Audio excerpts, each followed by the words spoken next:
교독하도록 하겠습니다. 사도행전 7장 54절에서 8장 8절까지의 말씀인데요. 사도행전 7장 54절에서 8장 8절까지의 말씀입니다. 저와 여러분들이 한 절씩 하나님의 말씀 교독하겠습니다. 그들이 이 말을 듣고 마음에 찔려 그를 향하여 이를 갈거늘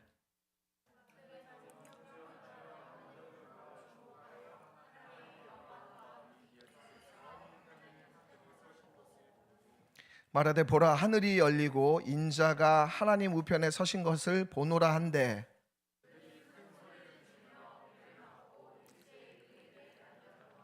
성 밖으로 내치고 돌로 칠세 증인들이 옷을 벗어 사울이라 하는 청년의 발 앞에 두니라.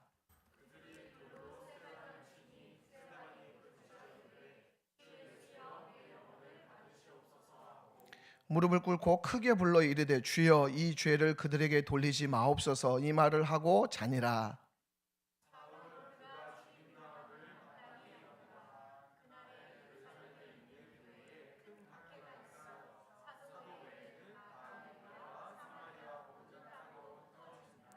경건한 사람들이 스데반을 장사하고 위하여 크게 울더라.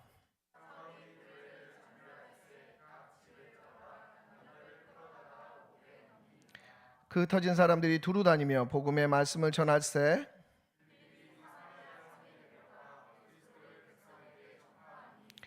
무리가 빌립의 말도 듣고 행하는 표적도 보고 한 마음으로 그가 하는 말을 따르더라.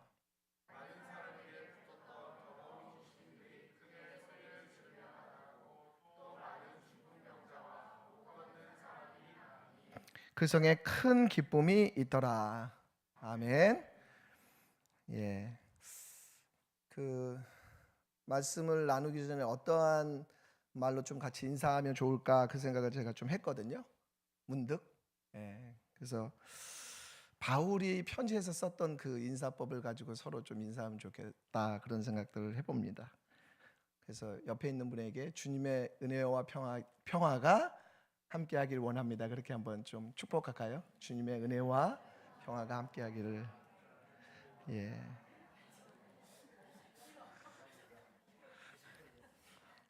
너무 경건한 인사법이었죠? 영혼을 담아서 한 거 맞습니까?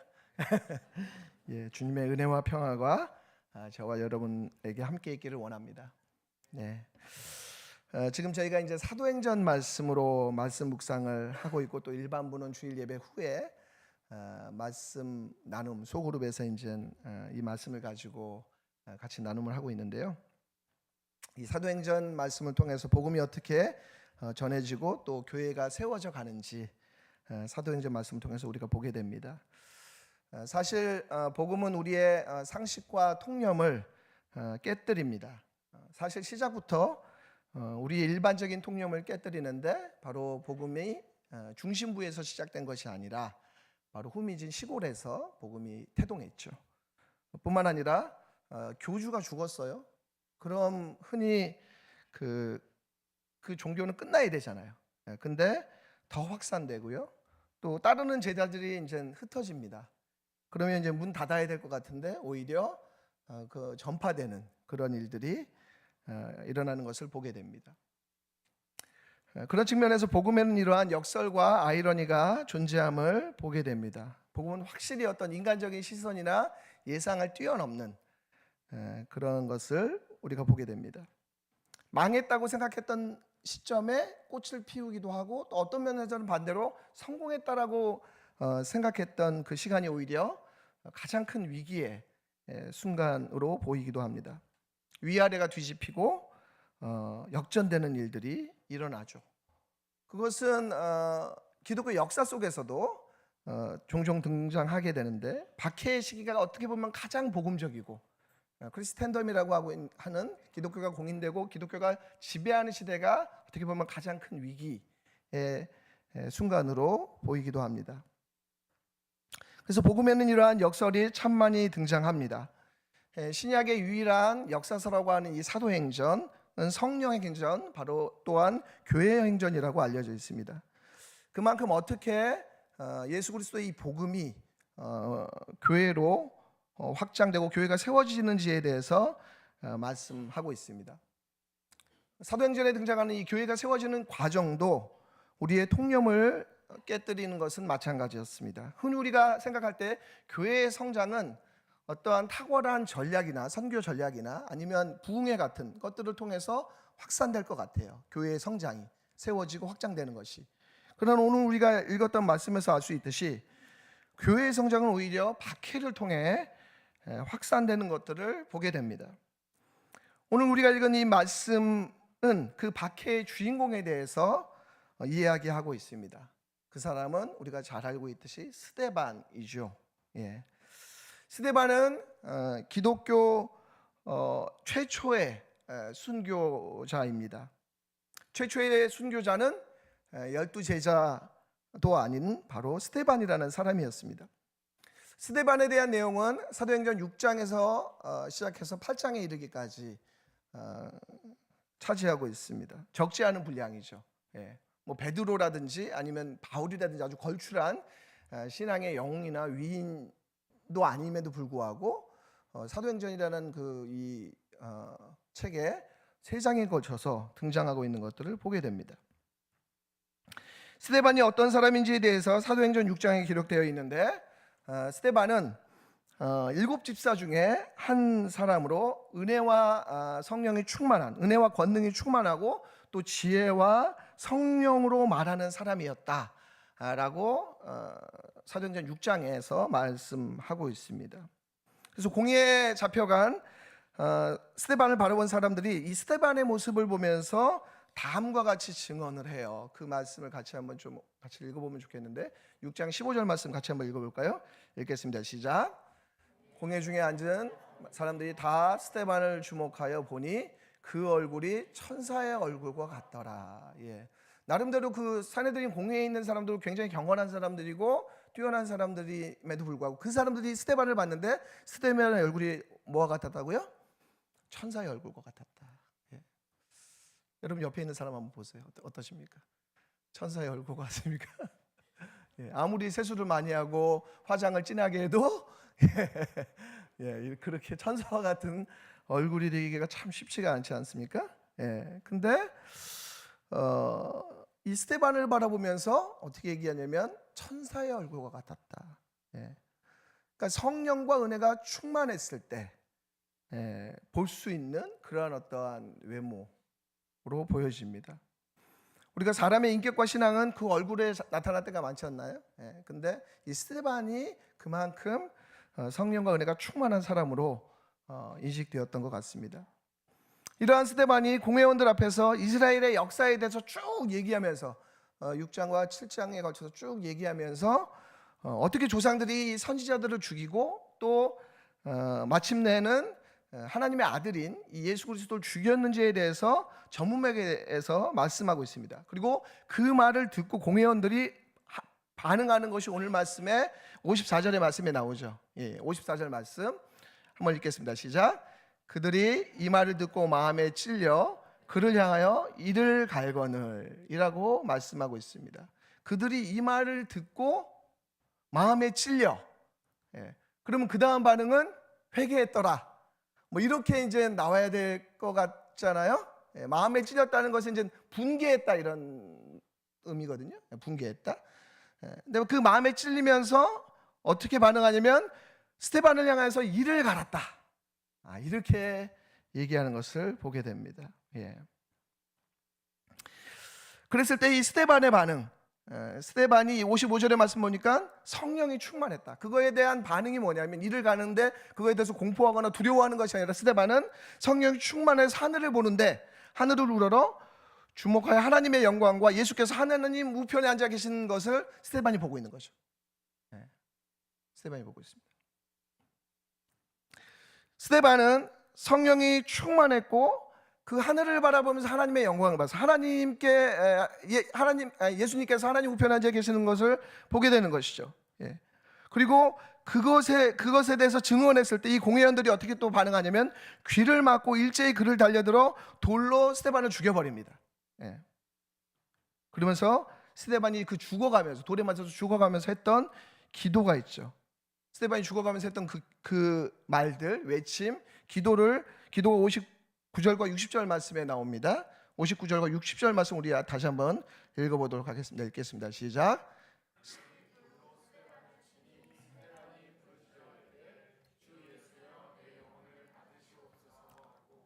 무릎을 꿇고 크게 불러 이르되 주여 이 죄를 그들에게 돌리지 마옵소서, 이 말을 하고 자니라 라고 말씀하고 있습니다.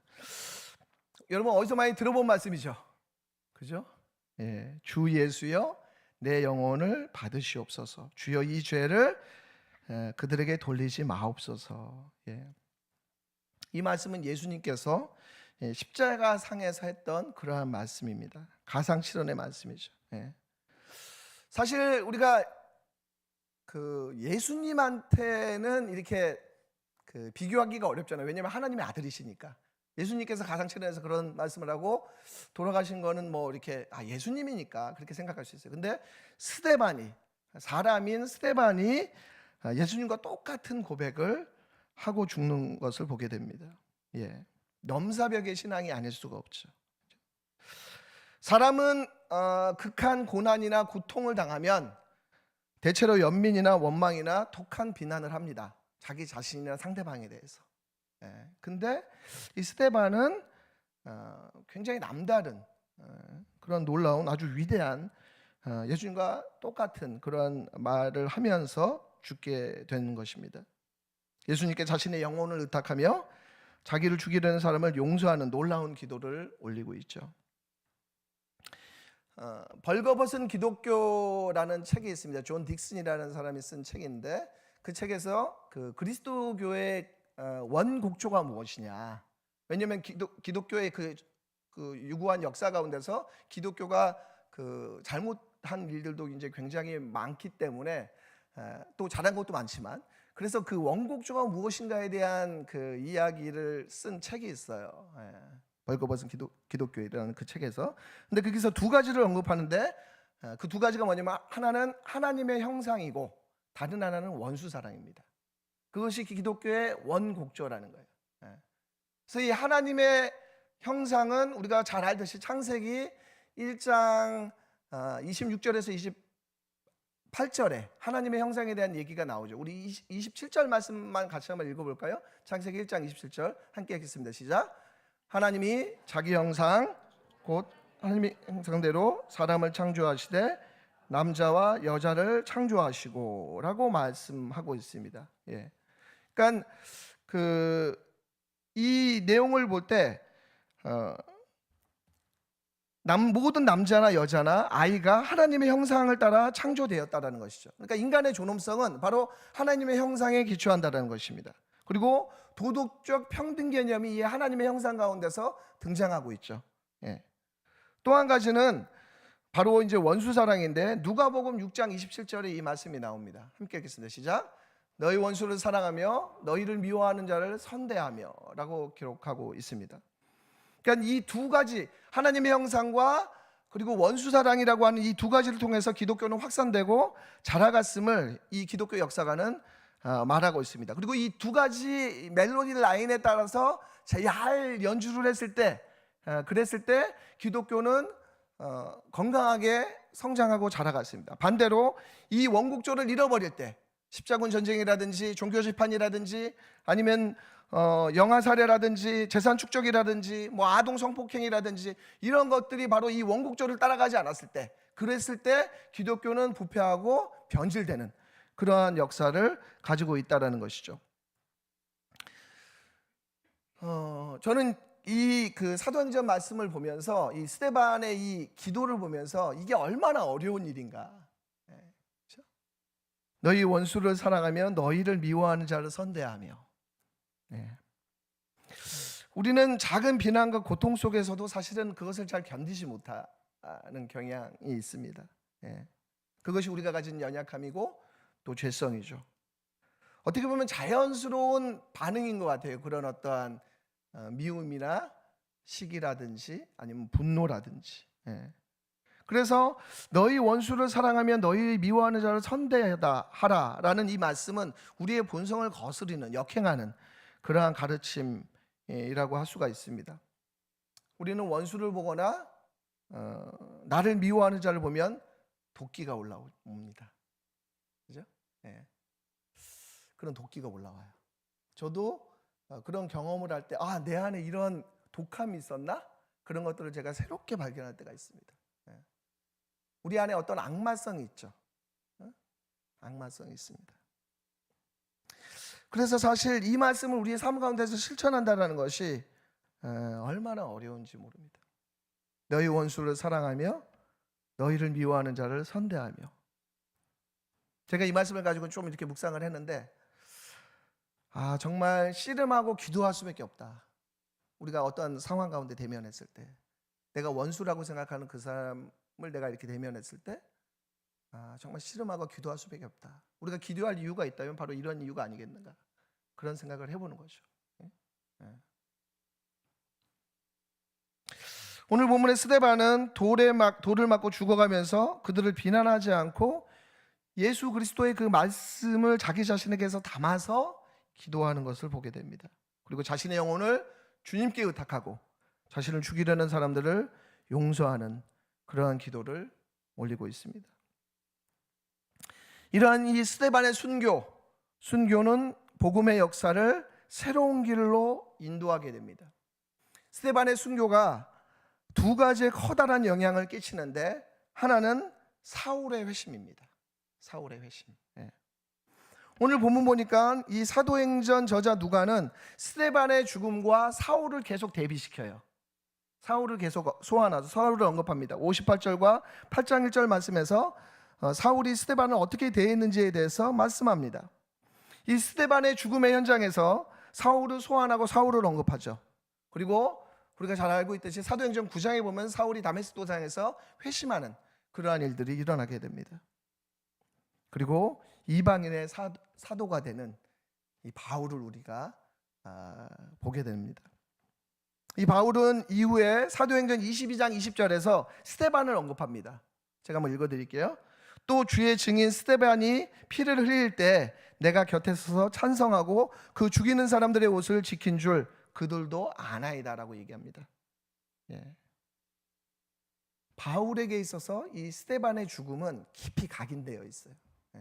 오늘 말씀 사도행전 22장 20절 말씀에 주의 증인 스데반이 피를 흘릴 때, 스데반에 대해서 어떻게 얘기하냐면 주의 증인이라고 얘기합니다. 여러분, 우리가 읽었던 사도행전 8장 1절 말씀에 보니까 어떻게 기록되어 있냐면 사울은 그가 죽임당함을 마땅히 여기더라라고 기록하고 있습니다. 사울은 스데반이 죽는 게 너무 당연한 거다, 마땅하다라고 얘기합니다. 그러나 사도행전 그 후반부의 말씀에서 회심한 바울은 어떻게 얘기하냐면 주의 증인 스데반, 이렇게 언급하는 것이죠. 주의 증인 스데반. 이제는 스데반에 있어서 바울이 주의 증인으로서 이어서 주의 증인으로서의 역할을 감당하고 있음을 보게 됩니다. 이 스데반의 순교가 사울의 회심에 영향을 미쳤다면, 또 다른 어떤 스데반의 순교가 공헌한 또 한 가지는 뭐냐면 8장 1절에 나오는데요, 우리 그날의 그 말씀을 같이 한번 읽어보면 좋겠습니다. 그날에부터 읽겠습니다. 시작. 그날에 예루살렘에 있는 교회에 큰 박해가 있어 사도 외에는 다 유대와 사마리아 모든 땅으로 흩어지니라 라고 말씀합니다. 그날에, 그죠? 그날에 예루살렘에 있는 교회에 큰 박해가 있어 사도 외에는 다 유대와 사마리아 모든 땅으로 흩어졌다라고 기록하고 있습니다. 이 스데반의 순교는 선교 역사의 시작점이자 분기점이 됩니다. 스데반의 순교는 교회의 박해로 이어지죠. 그리고 얼마나 박해가 심했으면 성경에 보니까 큰 박해다라고 기록하고 있습니다. 그리고 그 큰 박해는 흩어짐으로 이어졌습니다. 우리가 읽었던 그 사도행전 1장 8절의 그 말씀이 성취되어져 가고 있는 것을 보게 되죠. 흩어지는 일들이 일어납니다. 그러나 이러한 흩어짐, 확산은 자발적, 전략적 차원의 어떠한 흩어짐이 아니라 오히려 수동적인 순교와 박해로 인한 어쩔 수 없는 그런 흩어짐을 보게 됩니다. 그러니까 흩어짐을 당했다라고 표현하는 것이 더 적절한 표현일 것입니다. 그리고 사람들은 흩어지면서 복음의 말씀을 전했죠. 고통과 고난을 당하지만 사람들은 전파하는 일을 멈추지 않았습니다. 여러분, 구약의 이스라엘 백성들이 가지고 있었던 이 흩어짐에 대한 생각은 무엇이었을까? 그들은 이 흩어짐을 어떻게 이해하고 있었을까? 라 그럴 때 당시 이스라엘 백성들은 흩어짐을 큰 형벌로 여겼습니다. 우리 예레미야 말씀, 예레미야 34장 17절과 24장 9절에 그 내용이 나오는데, 예레미야 34장 17절 말씀을 한번 좀 같이 읽어볼까요? 함께 시작. 그러므로 여호와께서 이와 같이 말씀하시니라.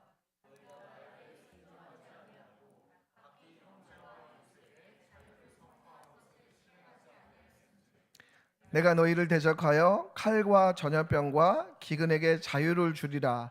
여호와의 말씀이니라. 내가 너희를 세계 여러 나라 가운데서 흩어지게 할 것이며 라고 말씀합니다. 그리고 예레미야 24장 9절 말씀 제가 한번 읽어드릴게요.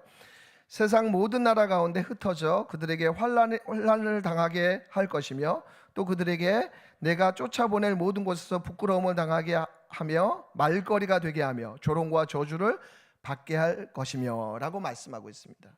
그러니까 흩어진다라는 것은 이스라엘 백성들에게 하나님의 말씀에 순종하지 않음으로부터 오는 어떤 형벌, 벌로 인식되어져 갔다라는 것이죠. 그래서 이스라엘 백성들의 그 꿈과 비전과 소망은 뭐냐면 다시 모이는 거예요. 그것이 바로 이스라엘의 회복입니다. 다시 모이는 것이. 그래서 그것이 예수님의 그 제자들도 사도행전 1장 6절에서 동일한 얘기를 하잖아요. 이스라엘을 회복함이 이때이니까, 이스라엘 나라를 회복하심이 이때이니까라고 예수님께 질문을 하지 않습니까? 그것이 그들이 가졌던 꿈이었다라는, 비전이었다라는 것이죠. 이스라엘 백성들은 흩어진 이들이 다시 모여 함께 살아가는 것이 바로 이스라엘의 회복이라고 생각했던 것입니다. 그래서 그들은 디아스포라를 그닥 좋아하지 않았어요. 흩어진 사람들을 그렇게 좋아하지 않았어요. 디아스포라를. 그러나 진정한 회복은, 이스라엘의 회복은 이스라엘 나라의 회복이 아니라 바로 땅끝까지 이르러서 나아가는 새로운 회복, 그것이 바로 진정한 회복이라는 것이죠. 그것이 바로 온 인류를 향한 창조의 회복이라는 것입니다. 바로 그리스도인들은 이러한 흩어짐, 디아스포라에서 하나님의 뜻을 깨닫고 적극적인 의미를 부여하면서 하나님의 그 마음을 알아가는 것, 발견하는 사람들이 바로 그리스도인이었다는 것입니다. 여러분, 이러한 흩어짐은 우리 가운데 얼마나 큰 두려움을 양산하는지 모릅니다. 그러나 하나님이 이 흩어짐을 통해서 하나님의 역사를 이루어 간다는 것이죠. 스데반은 돌에 맞고 사울이 이 교회를 잔멸해 가는 그런 어떤 두려움과 고통 속에서 사람들은 흩어지면서 복음을 증거했습니다. 이어지는 말씀 속에서 이 7집사의 한 사람인 빌립은 바로 예수님을 백성들에게 전한 일을 하였고, 빌립뿐만이 아니라 흩어지는 사람들이 바로 복음의 말씀을 전했던 것을 알 수가 있습니다.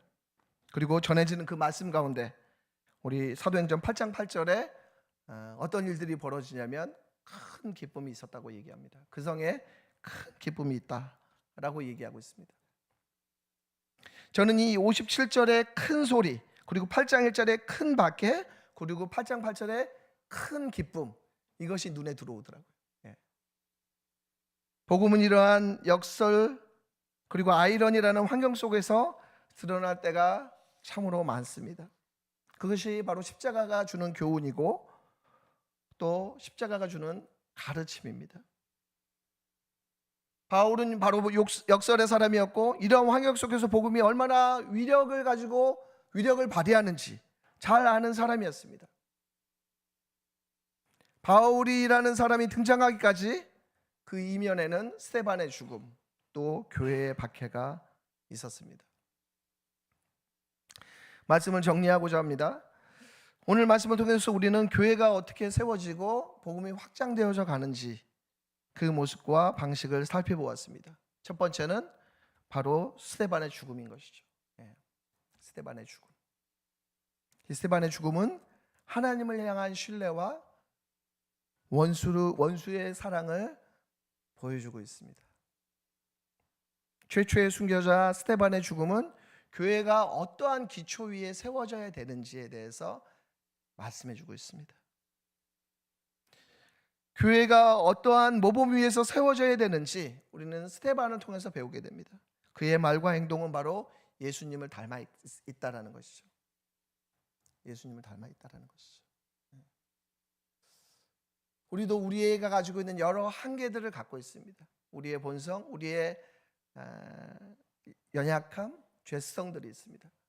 그러나 그런 것들을 대면해 갈 때 우리가 어떤 기초 위에 삶을 살아야 되는가, 어떠한 기초 위에 사역을 해나가야 되는지 우리는 이 스데반의 순교를 통해서 배우게 됩니다. 다른 하나는 큰 박해로 인한 흩어짐 속에서 이루어진 그러한 복음의 확산입니다. 이러한 복음의 확산은 예상 밖의 모습으로, 예상 밖의 전개로 흘러가는 것들을 보게 되는 것이죠. 때로는 두려움과 공포 가운데 그러한 환경 속에서 복음은 전해집니다. 오늘 제가 이렇게 저기를 갔다 왔거든요. 우리 강효숙 권사님 콩두, 꼭 한번 가보시길 원합니다. 끝내줍니다. 그래서 막 대화를 하는데 참 저는 이제 그런 분들이 부럽더라고요. 이렇게 사업하시는 분들 있잖아요. 어떻게 저렇게 잘 이렇게 저질를까? 모험을 하고 막 이런 것들. 대체로 일반적으로 저를 포함해서 대체 사람들은 주로 어떤 예상되는 시나리오대로 살아가길 원하잖아요. 계산되는, 그렇지 않나요? 계산을 하고 그 계산대로 이렇게 보여지는 대로 이렇게 살아가길 바라는 경향이 있어요. 그래서 어떠한 그런 계산이 서지 않는 그런 일들이 벌어지면 굉장히 당황하고 두려워하고 또 이렇게 난감해하는 것들을 보게 됩니다. 어떻게 보면 이런 복음의 확산도 우리의 어떤 그 예상되는 어떤 시나리오 속에서 굴러가기를 원하는 것 같아요. 우리도. 그래서 전략을 짜기도 하고 이것저것 뭐 재정도 그렇고 사람도 그렇고 이것저것 막 계산을 많이 하잖아요. 그리고 그것에서 뭔가 내 예상과 다르게 상황이 펼쳐지면 당황하기도 하고 두려워하기도 하고 하나님께서 일하시고 있는가 이런 거에 대한 막 수많은 의심과 이런 것들 속에서 막 혼란스러운 우리 자신들을 보게 됩니다. 근데 오늘 이 말씀을 통해서 우리가 보게 되는 것은 하나님의 일하심이 참 뭔가 전혀 다른 방향으로 흘러가는 것들을 보게 돼요. 그렇죠? 이것은 그들이 계획해서 하는 흩어짐이 아니라 하나님께서 허락하신 그런 어떤 계획인 거죠. 그렇죠? 그리고 그런 것들을 통해서 하나님의 역사가 흘러가는 것들을 보게 됩니다. 저는 우리가 처하는 상황도 우리의 예상을 빗나갈 때가 참 많다라는 것을 보게 됩니다. 대표적인 게 코로나죠. 그렇죠? 누가 이것을 예상했겠습니까? 코로나를. 그리고 그로 인해서 정말 모이고 싶어도 모일 수 없는 그런 상황들. 그래서 우리의 신앙과 우리가 믿는 복음과 교회에 대해서 고민하지 않을 수 없는 그런 상황이 우리 가운데 있는 거죠. 그렇죠? 우리의 실체를 보게 되고 우리의 민낯을 보게 되는 그런 상황들이 있습니다. 그러한 어떠한 상황들뿐만 아니라 우리 자신에게 있는 나 개인에게도 우리가 기대하지 않았던 많은 상황들이 벌어지기도 하고 때로는 그것이 우리를 실망스럽게 하기도 하고 아프게 하기도 하고 낙심하게 하는 그러한 순간들을 우리가 대면하게 됩니다. 우리가 어떠한 상황에 처해 있든지 간에 그러한 상황 속에서 우리의 믿음은 과연 자라가고 있는가? 그 믿음이라는 것이 어떤 종교성을 발휘하는 것이 아니라 하나님 사랑과 이웃 사랑에 있어서 나는 얼마나 이렇게 자라가고 있는가, 전진하고 있는가, 우리 교회는 그 부분에 있어서 얼마나 성장하고 있는지 그거에 대해서 우리가 우리 자신을 냉정하게 바라보고 정말 이 스데반이 했던 그 기도, 그러한 기도를 우리가 닮아가고 또 그 기초 위에 살아가고 있는지를 우리 스스로 돌아봐야 할 것입니다. 그리고 하나님께서 어떻게 이 복음의 역사들을 이끌어가는지 바라보며 또 우리의 시선이 바로 그 하나님께 나아가며 자라가는 저와 여러분들이 되면 좋겠다라는 생각들을 하게 되었습니다. 이 시간 우리가 함께 기도할 때 스데반이 가졌던 그런 기도 또 믿음의 삶, 복음의 확산 것들을 생각하면서 같이 한번 기도했으면 좋겠습니다. 함께 기도하겠습니다. 하나님 아버지, 스데반의 순교와 또 그로 인한 복음의 전파를 이 시간 보게 되었습니다. 주님이 우리를 사랑하신 것처럼 우리도 사랑의 사람, 용서의 사람이 되게 하여 주시옵소서. 복음으로 인한 큰 기쁨이 우리를 다스리게 하여 주시옵소서. 예수 그리스도의 이름으로 기도합니다.